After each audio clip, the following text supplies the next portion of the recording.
नमस्कार दोस्तों, मैं नंदू सिंह वाईफाई समर्पण चैनल में आपका स्वागत करता हूं। जैसा कि हिंदी व्याकरण अपन पढ़ रहे थे और उसके अंदर हमने वर्ण विचार पढ़े थे। आज हम जो वर्ण विचार पढ़े थे उनके ऊपर मैं एक ऐसी प्रश्नोत्तरी लेके आया हूं जिससे आपने जो भी पढ़ा है उससे माइंड की एक्सरसाइज होगी और आपका स्वयं का मूल्यांकन भी होगा कि आपको कहाँ तक याद हुआ है और कैसे सवाल किस प्रकार की आप गलतियाँ कर रहे हैं, ये भी आपको पता चलेगा। तो वर्ण विचार के ऊपर जो प्रश्नोत्तरी है मैं हल कर रहा हूँ और साथ साथ आपको भी हल करना है, आपको भी माइंड की एक्सरसाइज करनी है। तो देखिए, पहली जो हिंदी वर्णमाला में पहला ही प्रश्न है, हिंदी वर्णमाला में अयोगवा वर्ण है। ये रेलवे और प्रवक्ता भर्ती परीक्षा में पूछा जा चुका है।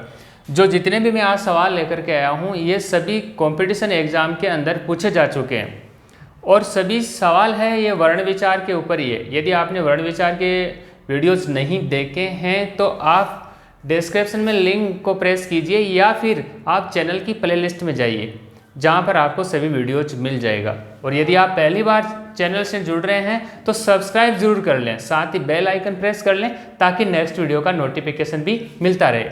तो पहला सवाल है, हिंदी वर्णमाला में अयोगवा वर्ण है। कितने अयोगवा वर्ण है, कौन कौन से हैं देखिए। ए में ऑप्शन दे रखा है ए आ, बी में देखिए ई, सी में देखिए उ और डी में देखिए अंग अ है। तो इसमें सही कौन सा होगा, मैं आपको 2 सेकंड का समय दूंगा। देखिए आप चारों में से कौन सा सही है ऑप्शन में। तो इसमें जो सही होगा वो होगा डी, ये सही होगा। इसमें अंग और अ है क्योंकि बाकी ये स्वर है और अंग और अ है क्या है, अयोगवाह वर्ण है। दूसरा सवाल है, देखिए आप साथ में कॉपी और पेन भी रख लें और साथ साथ में लिखते रहें, आपका मूल्यांकन भी होता रहेगा कि क्षय वर्ण किसके योग से बना है। यह 3rd ग्रेड भर्ती परीक्षा में पूछा जा चुका है टीजीटी में। क्षय वर्ण का देखिए, क्योंकि मैंने आपको संयुक्त व्यंजन बताए थे उस समय आपको ये पूरी डिटेल बताई थी पिछले वीडियोज़ के अंदर। देखिए क के हलंत है क स, यहाँ क दोनों के हलंत है, यहाँ पर देखिए क और स ये है, इसी प्रकार क स। इसमें से कौन सा सही होगा देखिए आप, देखिए इसके अंदर सही होगा पहला, क्योंकि क्ष जो वर्ण बना है क के हलन क और स के योग से बना है। तो इसमें पहला सही होगा ए, इसका ए सही होगा।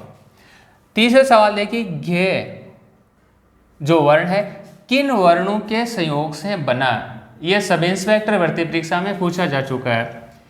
देखिए ये मैंने उसी समय भी बताया था कि ये बहुत ही महत्वपूर्ण है, कई बार ये सवाल पूछा जा चुका है। तो देखिए जे का जय प्लस ये, ठीक है। दूसरा है ज के हलन और ये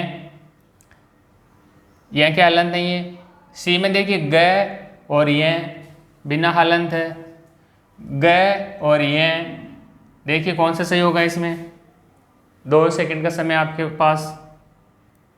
इसमें सही होगा ज प्लस ये, बी होगा।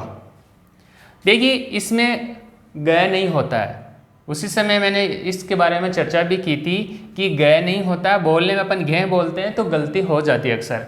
तो ज प्लस ये पहले वाले के हलंत आएगा, ये के नहीं आएगा, तो इसका सही होगा बी।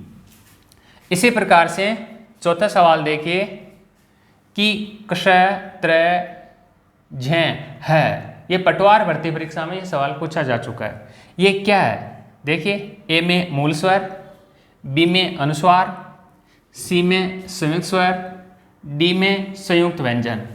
तो इसका सही क्या होगा देखिए आप, देखिए क्ष त्र झ ये संयुक्त व्यंजन है, तो इसमें होगा डी, संयुक्त व्यंजन है। क्योंकि संयुक्त व्यंजन मैंने आपको 4 बताए थे, क्ष त्र झ और श, ये संयुक्त व्यंजन थे। इसी प्रकार से अगला सवाल देखिए, अगला 5वां सवाल है, किस क्रमांक में मूल स्वर है। ये पटवार भर्ती परीक्षा में पूछा जा चुका है, कौन से क्रमांक में मूल स्वर है। आपको मैंने स्वरों के 2 भेद बताए थे, एक मूल स्वर, दूसरा दीर्घ स्वर। मूल स्वर को ह्रस्व स्वर भी कहते हैं। तो किस क्रमांक में मूल स्वर है? देखिए उ, ई, औ, ऐ। देखिए क्या होगा? यह होगा ए होगा यहाँ पे। कौन सा? पहला ही, उ। ठीक है। तो देखिए मैं एक बार फिर रिवीजन करें। हिंदी वर्णमाला में अयोग व अंग और अ है। कषय वर्ण किसके योग से बना है? क प्लस स। झ किन वर्णों के योग से बना है? ज प्लस य। कषय त्र झ क्या है? यह संयुक्त व्यंजन है। किस क्रमांक में मूल स्वर है?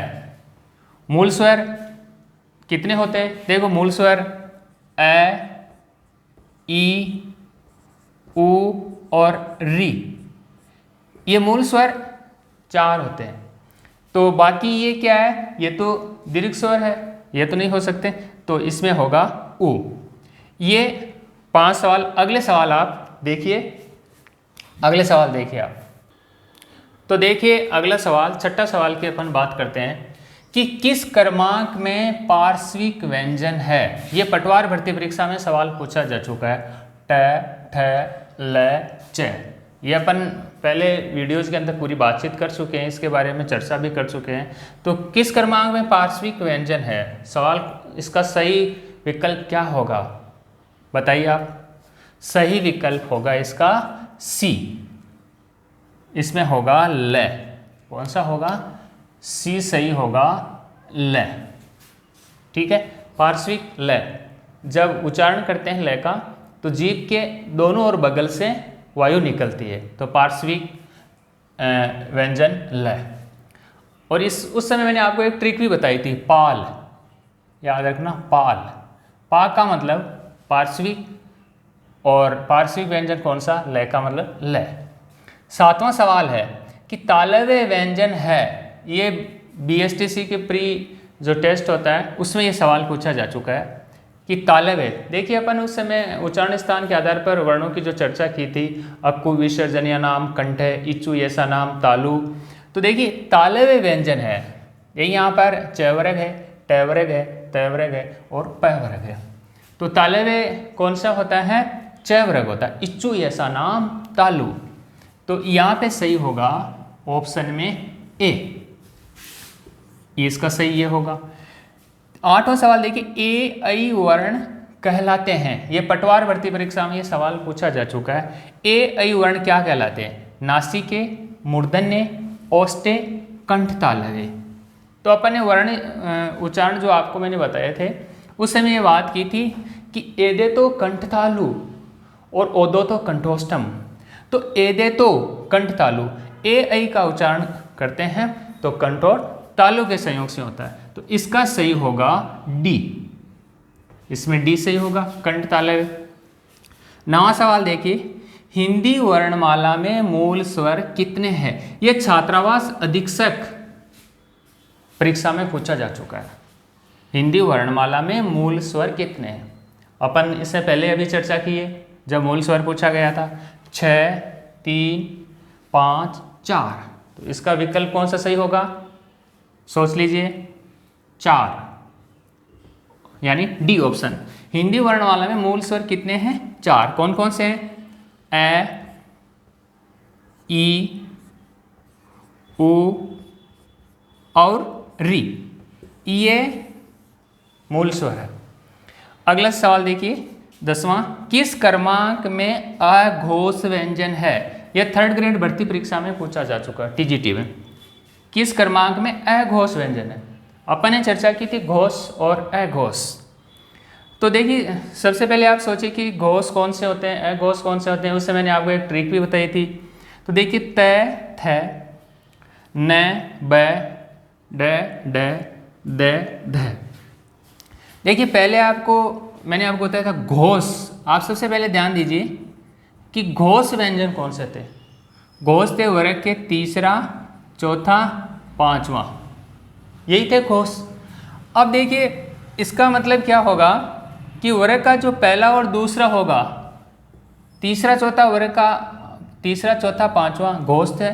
यहाँ पूछा अघोष। तो शेष कौन से रह गए? वर्ग का पहला और दूसरा। तो देखिए वर्ग का पहला और दूसरा त थ यही होगा इसका। ये नहीं होगा क्योंकि ये नए वर्ग का पांचवा है, ये तीसरा है। ये भी नहीं होगा, वर्ग का तीसरा चौथा है। ये भी वर्ग नहीं होगा, तीसरा चौथा है। तो इसमें होगा सही उत्तर अपने ए होगा, यहाँ पर ए। तो एक बार फिर देखिए रिवीजन कर लेते हैं कि पार्श्विक व्यंजन ल तालवे इच्चु ऐसा नाम तालु, ए ऐ वर्ण कहलाते हैं कंठ तालवे, ए दे तो कंठ तालु। हिंदी वर्णमाला में मूल स्वर कितने? 4। और किस क्रमांक में अघोष व्यंजन है? वर्ग का पहला और दूसरा। अगले सवाल अपन देखते हैं। तो देखिए अगला जो 11वां सवाल है कि 11वां सवाल क्या है? अ स्वर का उच्चारण स्थान क्या है? ये सेकेंड ग्रेड टीचर भर्ती परीक्षा में पूछा जा चुका है। अ स्वर का उच्चारण स्थान क्या है? देखिए मूर्धा, कंठ, तालु, ओष्ठ, कौन सा होगा इसमें? सोचिए, वीडियो पॉज करके हल कीजिए। देखिए अ कु विसर्जनीय नाम कंठ है। अ आ और कवर्ग है और विसर्ग का उच्चारण स्थान हमने क्या माना था? कंठ है माना था, कंठ। तो अ का उच्चारण स्थान क्या होगा इसमें? कंठ होगा। इसका ऑप्शन बी सही है, कंठ। अगला 12वां सवाल देखिए, ऊष्म व्यंजन है। ये पटवार भर्ती परीक्षा में यह सवाल पूछा जा चुका है पहले। ऊष्म व्यंजन देखिए ल, व, श, र, कौन सा होगा? ऊष्म व्यंजन पूछा है इसके अंदर, अंतस्थ नहीं पूछा है, ऊष्म पूछा है। तो देखिए ल, व, र नहीं होगा, इसमें होगा श, सी होगा स। क्योंकि मैंने उस समय आपको बताया भी था पहले वाले वीडियोज़ के अंदर कि एक तो मैंने आपको बताए थे अंतस्थ व्यंजन। अंतस्थ व्यंजन थे ये र, ल, व, और उसके बाद थे ऊष्म व्यंजन। ऊष्म व्यंजन कौन कौन से थे ये अपन वहाँ पे चर्चा की थी। ये श, श, स है। तो यहाँ पे ऊष्म व्यंजन पूछा है तो क्या होगा? श होगा, ये ऊष्म व्यंजन। और अंतस्थ पूछा जाए तो ये र, ल, व। बाकी इसमें क्या है? अंतस्थ व्यंजन है। 13वां सवाल देखिए कि नासिके व्यंजन है। ये रेलवे भर्ती परीक्षा में पूछा गया सवाल है। नासिके का मतलब जिसका उच्चारण करते समय वायु है नाक के द्वारा बाहर निकलती है। देखिए श, य, ग, प, इसका तो उच्चारण से ही पता लग जाएगा अपना। देखिए श, य, ग, प, तो इसमें कौन सा होगा? उच्चारण कर रहे हैं तो नासिके से हो रहा है, इसमें होगा बी, बी होगा यानी य। देखिए जो वर्ग के पंचम अक्षर है वो नासिके व्यंजन है, नासिके स्वर व्यंजन है, उनका उच्चारण करते हैं तो वायु नाक के द्वारा बाहर निकलती है। अगला सवाल है कि कौन सा ट वर्ग नहीं है। ये बीएड प्री जो टेस्ट होता है पीटीटी बोलते हैं, उसमें ये सवाल पूछा जा चुका है कि कौन सा ट वर्ग नहीं है। जब अपन बोलते हैं क वर्ग में क, ख, ग आते हैं, ऐसे ही त वर्ग में, तो ट वर्ग में पूछा है। तो ट वर्ग में देखो ठ आता है, ड आता है और ण भी आता है। क्या नहीं आता? घ नहीं आता। घ आता है क वर्ग के अंदर। तो इसका सही क्या होगा? घ का ये डी होगा। 15वां सवाल देखिए, हिंदी वर्णमाला में व्यंजनों की संख्या पूछा है। ये भी पीटीटी में पूछा जा चुका है, ये भी सवाल भी कि हिंदी वर्णमाला में व्यंजनों की संख्या कितनी है। देखिए यहाँ पे 32 है, बी में 34 दे रखा है, सी में 33 दे रखा है और डी में 36 दे रखा है।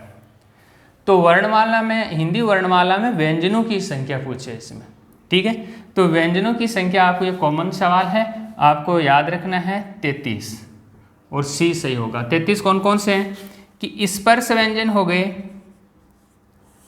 स्पर्श व्यंजन 25 तो स्पर्श हो गए, और देखिए 25 स्पर्श, 4 अंतस्थ 29 हो गए, और ऊष्म व्यंजन कितने हैं? 4 ही ऊष्म व्यंजन। तो कुल मिला के ये कितने हुए? 33। अब जो आपके 52 का चल रहा है वो देवनागरी लिपि में वर्णों की संख्या है, ठीक है। लेकिन वर्णमाला में व्यंजनों की संख्या पूछे तो आपको 33 ही याद रखना है। एक बार मैं फिर दोहरान कर रहा हूँ कि अ स्वर का उच्चारण स्थान क्या होगा, कंठ। ओष्म व्यंजन है श, नासिकीय व्यंजन ये, कौन सा टवर्ग नहीं है, ये सभी है, लेकिन घ नहीं है, घ होगा। हिंदी वर्णमाला में व्यंजनों की संख्या कितनी है, 33 है। तो इस प्रकार से आप अपने मूल्यांकन किया, कितने आपके सवाल सही हुए, स्वयं का मूल्यांकन कीजिए। यदि आपके रिजल्ट अच्छा नहीं आ रहा है तो आप फिर से जो पिछले वीडियोज़ हैं वो वीडियोज़ देखिए आप। तो आज की वीडियो में इतना ही, तब तक के लिए धन्यवाद।